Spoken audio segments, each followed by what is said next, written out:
Westeros, a name familiar to many lovers of epic fantasy. This is the name often used to refer to the entire world created by George R.R. Martin. It seems like just some mythical West. In reality, the grim medieval world is vast. At the thought of Westeros, the imagination conjures up terrifying Gothic castles of medieval feudal lords in sunny Essos, reminiscent of ancient empires. Slavery and hedonism reign, and the mysterious north beyond the wall hides under the ice the secrets of ancient magic and vanished races. But most captivating is the story of fallen Valyria, which instills fear into the minds of an entire continent, reverence for extinct dragons and their degenerated riders, endless intrigues and wars. That is the foundation upon which our fascination with the epic of the American writer is built. So where did the mighty sorcery of the world of long winters come from? And where did it hide? Perhaps the answer lies in the history of an imaginary world that conquered the real one.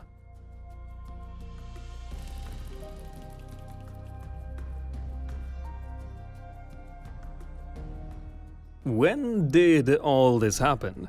500 years before the Andals, or 1,000 if you believe the true history. Only no one knows where the Andals crossed the narrow sea. The true history says it's been 4,000 years, but some maesters believe only 2. After a certain point, all dates become blurry, and the clarity of history is replaced by a haze of legend. A dialogue between Jaime Lannister and Hoster Blackwood in the book A Dance with Dragons. When speaking of the history of their continent, the characters of the epic state that there is no exact history.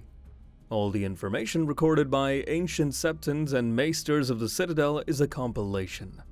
In it, myths, legends, and truth are closely intertwined, retold by living people in their own way. The system adopted by the scholars of Westeros is based on a documented event, the conquest of the continent by Aegon I Targaryen. Thus, the historians of Westeros use 2 timelines, before AC and after AC. The first counts years backward from a higher number to a lower. In this chronology, the reader is unlikely to find exact dates, and historical events have passed through human perception hundreds of times. All inaccuracies remain the responsibility of the scribes. Maesters believe that the age of their world ranges from 40 to 500,000 years. Well then, let's take their word for it.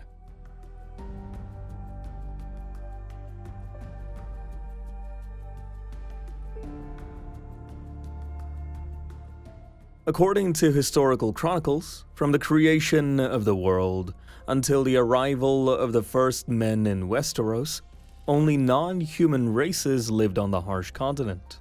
The true masters of Westeros were the children of the forest.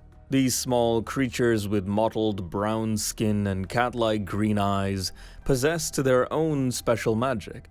They worshipped the old gods and used runic writing. Their inscriptions on stones can still be found in the north and beyond the wall. Another race inhabiting Westeros were the giants. However, maesters claim that these fur-covered giants existed during the Dawn Age in Essos as well. 10 feet tall and more, with poor eyesight but a sense of smell as keen as a hound's. These beings knew no progress. Meanwhile, primitive human tribes ruled the day in Essos, and at some point they found the warm south too crowded. The invasion of the first men into Westeros is dated in the chronicles to about 12,000 years before AC. Wielding weapons of bronze, the first men seemed to be on a higher level of development. This allowed them to actively push back the children of the forest throughout the continent. Not prone to war, but possessing secret knowledge inaccessible to the invaders, the children of the forest resorted to magic. The land bridge arm of Dorne, which served as a bridge from Essos for the first men, was destroyed by the children of the forest with the Hammer of Waters. Since then, there has been no direct path from the other continent, and in place of the Arm of Dorne appeared the islands known as the Stepstones and the Broken Arm. The fierce confrontation between the children of the forest and the first men lasted about 2,000 years. The first men cut down sacred forests and exterminated the children, who in turn caused natural cataclysms. Eventually, on the Isle of Phasis, representatives of the two races concluded a pact. This agreement stated that all open lands of the continent would belong to the first men, while the children would retain the forests. Moreover, the first men agreed not to touch the sacred weirwoods. Legend says that the faces appeared on the weirwoods as a sign of this agreement.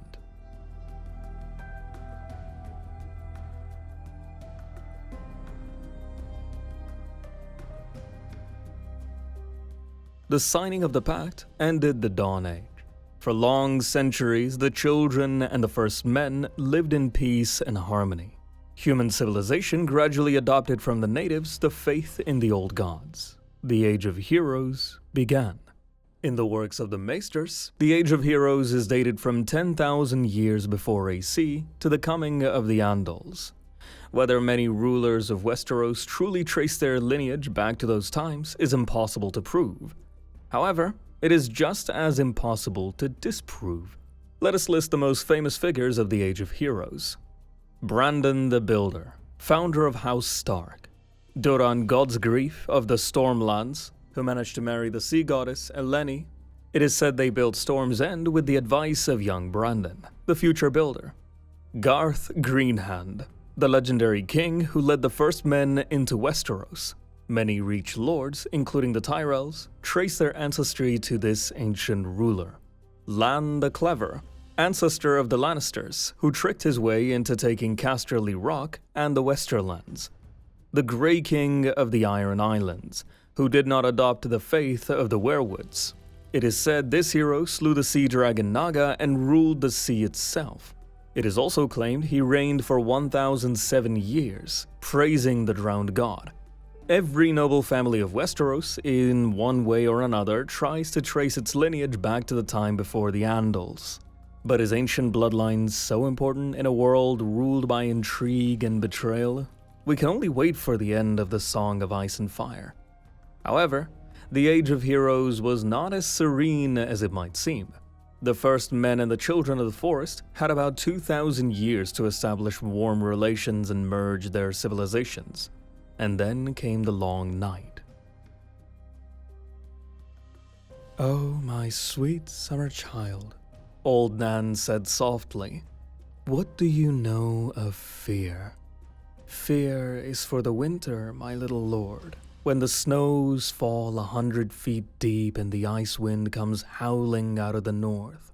Fear is for the long night, when the sun hides its face for years at a time, and little children are born, live and die in darkness, while dire wolves grow gaunt and hungry and the White Walkers move through the woods."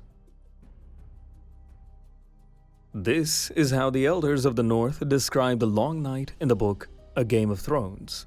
The winter, which came around 8,000 years before AC, plunged Westeros into darkness for many years. Several generations were born and died fighting the others, never once seeing sunlight. Terrible White Walkers surged from the far north in waves, destroying all life in their path. They killed first men and children of the forest alike, and turned them into their undead servants. Leading legions of whites, the others seemed invincible. However, the children of the forest wisely preferred obsidian weapons. Only this dragon glass can destroy a White Walker and lay its army to rest. With great effort, the ancient inhabitants of Westeros defeated the threat and drove it deep into the north. After the decisive battle, with the help of Brandon the Builder's craft and the mysterious magic of the children of the forest, the wall was created. A wonder of the world and a defensive barrier meant to protect the realm from the others. Back then, in the distant past, the first Night's Watch took its eternal vigil. It is said giants helped in the construction of the wall. There is also an anti-hero in the Age of Heroes, the Night's King. This man was the 13th Lord Commander of the Night's Watch. His true name was erased from history due to his evil deeds. He may have been a Bolton or even a Stark. This hero was doomed by his own fearlessness. He fell in love with a woman from the others, made her his wife, and brought her to the Wall, proclaiming themselves king and queen. The pair ruled the Wall with dark magic and offered human sacrifices. Brandon Stark of Winterfell, with the support of the king beyond the Wall, Joramun, overthrew the fallen Watch Commander and his dreadful bride. These beings remained only in human memory, as George Martin notes.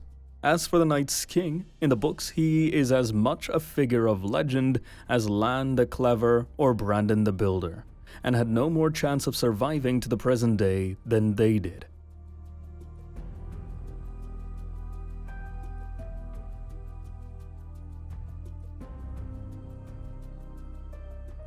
From 4 to 2,000 years before AC, the Andals invaded Westeros. Driven out by the warlike Valyrians, their invasion was also encouraged by their new religion, the Faith of the Seven. It is claimed that once the Seven descended to the people on the hills of Andalos and blessed Hugor to become king. They also promised Hugor a golden veil between great mountains located far from their native Essos. The Andals crossed the narrow sea and invaded Westeros. The Vale of Arryn, which they took to be the promised land from their visions, became their first home. However, the longed-for Golden Veil did not satisfy the Andals. Well armed and clad in iron, the warriors led by commanders in faith were better prepared for war than the fragmented kingdoms of the First Men. Where fire and sword failed, the Andals pursued quite successful diplomacy. Some Westerosi lands surrendered without resistance or through dynastic marriages. Over several centuries, the Andals failed to conquer only the Iron Lands and the North, which fought fiercely for their faith and lands. They might have submitted to the invaders, but the newcomers aggressively imposed their faith of the Seven. They cut down sacred groves, chopped the faces off werewolves, and hunted and killed children of the forest. Written historical records appeared in Westeros thanks to the Septons. The priests of the conquerors recorded chronicles in ink on parchment, not in runes on stones. That is why the Andal view of the continent's past became established as the official version of events.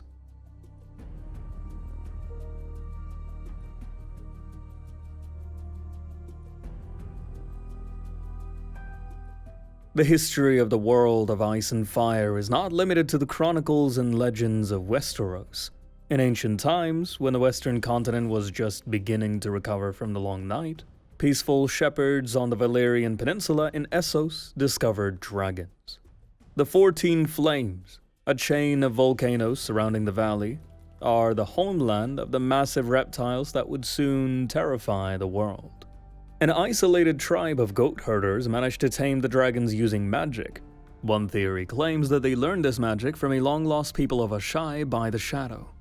Be that as it may, around 5,000 years before AC, the city of Valyria was built in the valley, ruled by magic and dragons. The freehold of Valyria constantly waged war with the Giscari Empire, which dominated Essos. Around 4,700 before AC, the wars with Old Gis ended in Valyria's victory. Dragons and equipment made of magical Valyrian steel did their job. The defeat of Old Gis marked the beginning of Valyrian expansion.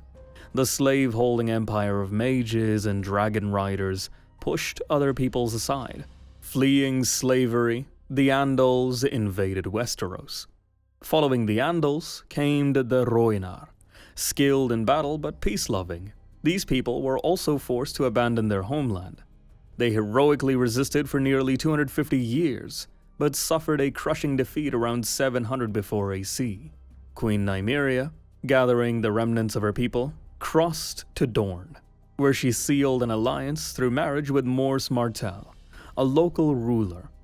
The couple united and strengthened Dorne, enabling it to successfully resist raids from neighboring lands. And what of the Valyrians? They ruled Essos, of course, but some noble houses set their sights on Westeros. By 314 before AC, the Valyrians had seized an island on the eastern coast of the western continent, where with the aid of magic, they established the stronghold of Dragonstone. At the time, the militant empire did not realize just how timely this acquisition would prove. House Targaryen was not among the most powerful of Valyrian families, but the daughter of Lord Aenar, Daenerys the Dreamer, turned out to be a prophet. 12 years before the doom of Valyria, she foretold the catastrophe, and House Targaryen relocated to Dragonstone. Aenar's rivals, back home, considered this move an act of cowardly flight. Yet, it was their names that vanished into oblivion along with their terrifying empire. In 102 before AC, Valyria was struck by the doom. All 14 flames erupted simultaneously, the earth shook and split, and even the sky was consumed by fire. Some say that even dragons burned in the flames. The city of Valyria partially survived, but the mighty empire collapsed. Most dragons perished, and the continent plunged into the century of blood. The free cities and the cities of Slaver's Bay appeared on the map of Essos. Of all the houses of dragon lords, only the Targaryens, Velaryons, and Celtigars survived.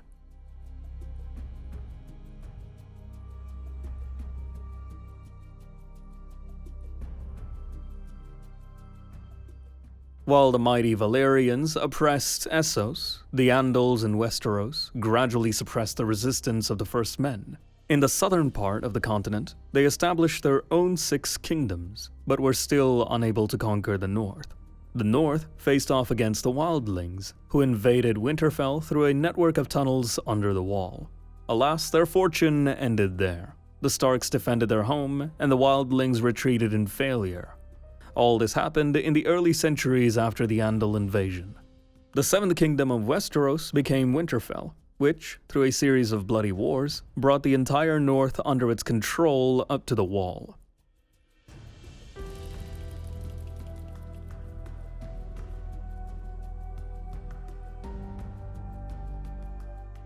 In 2 before AC, the long-settled Lord Aegon Targaryen of Dragonstone landed at King's Landing and built his capital there.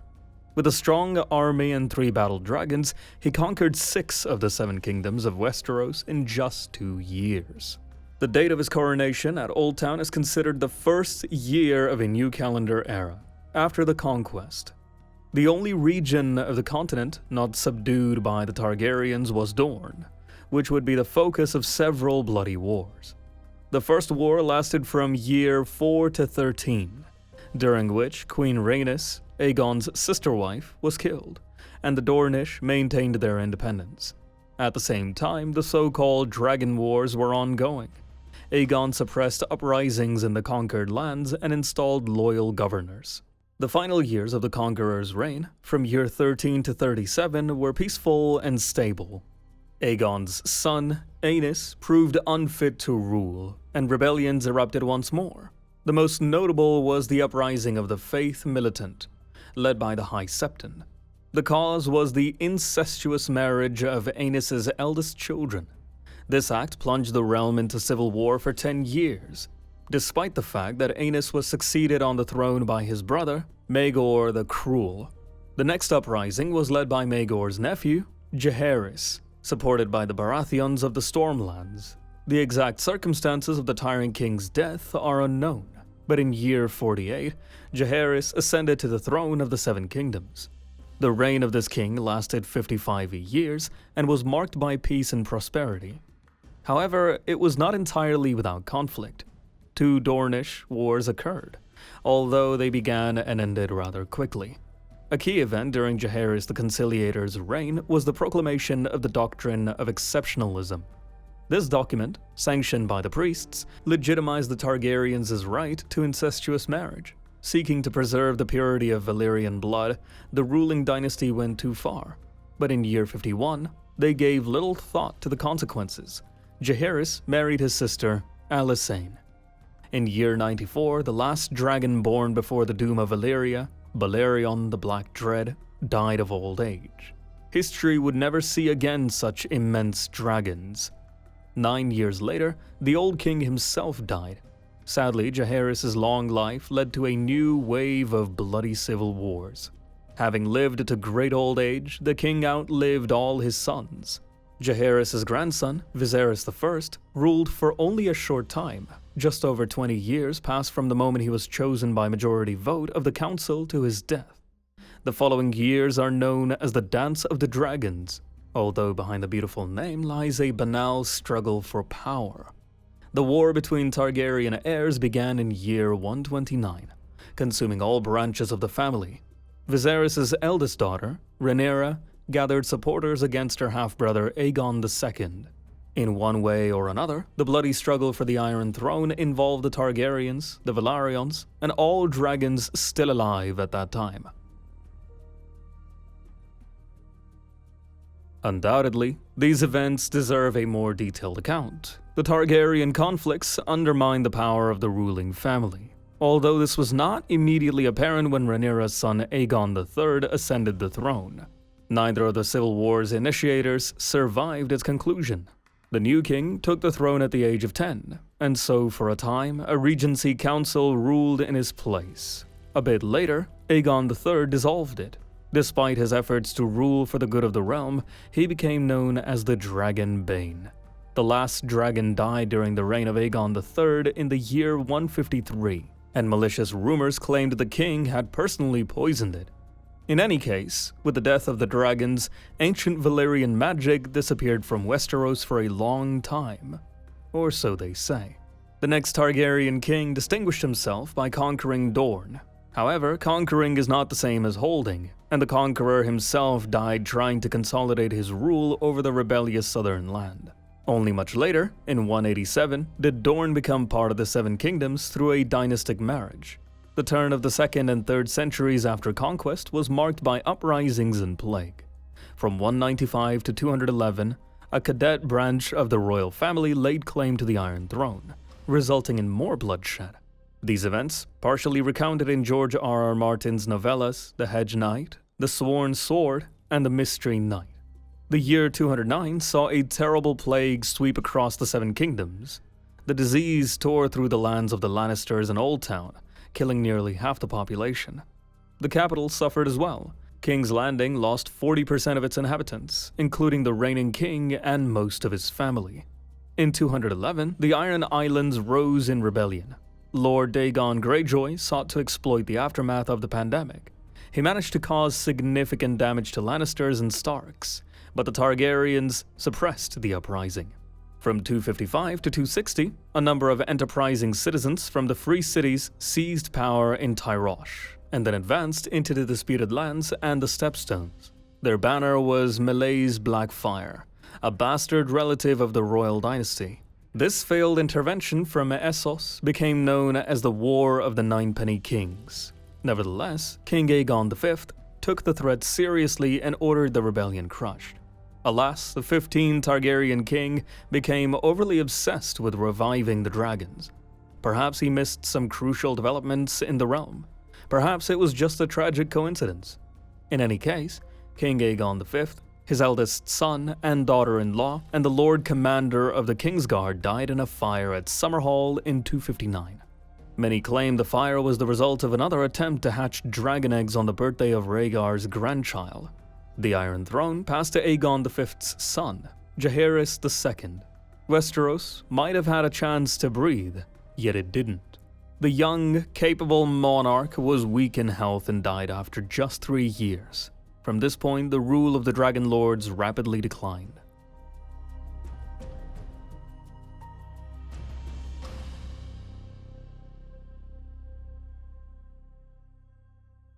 In 262, the last 17th Targaryen ascended the Iron Throne.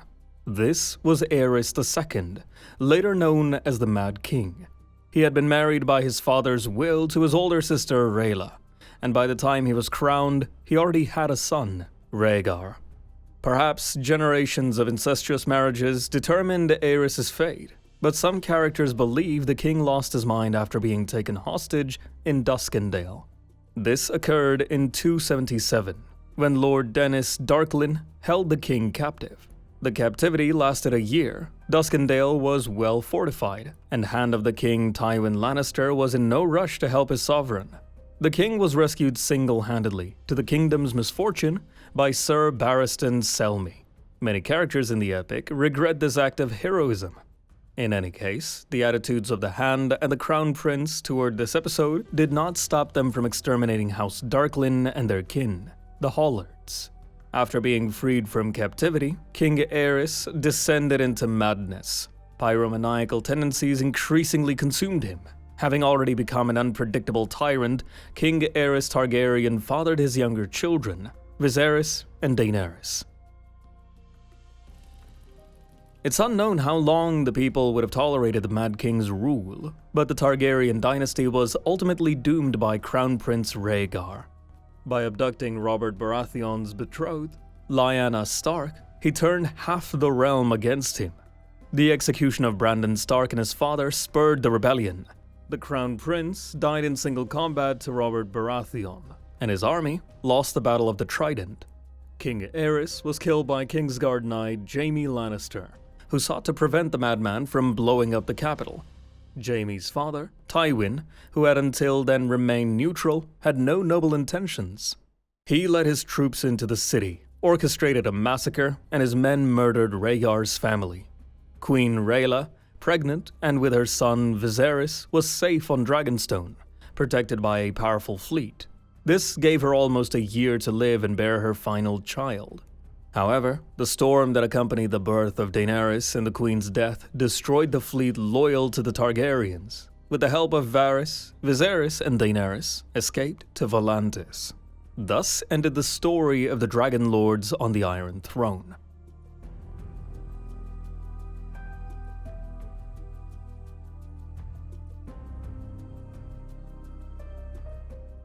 The new king, Robert Baratheon, was crowned in 283 in King's Landing. His wife was Cersei Lannister. Tywin Lannister had long sought to make his daughter queen, and his time had come. During Robert's reign, the rebellious Greyjoys rose again. In 289, Lord Balon declared himself king of the Iron Islands. Hoping to restore the old religion and pirate way of life, Balon launched a rebellion. He even managed to defeat the Lannister fleet, but it could not withstand the combined forces of Baratheon and Stark. Queen Cersei did not bother to give Robert a legitimate heir, but did take care to hasten his demise. Of course, Robert Baratheon was a poor king. However, his death in 298 set off the chain of events known as the Song of Ice and Fire.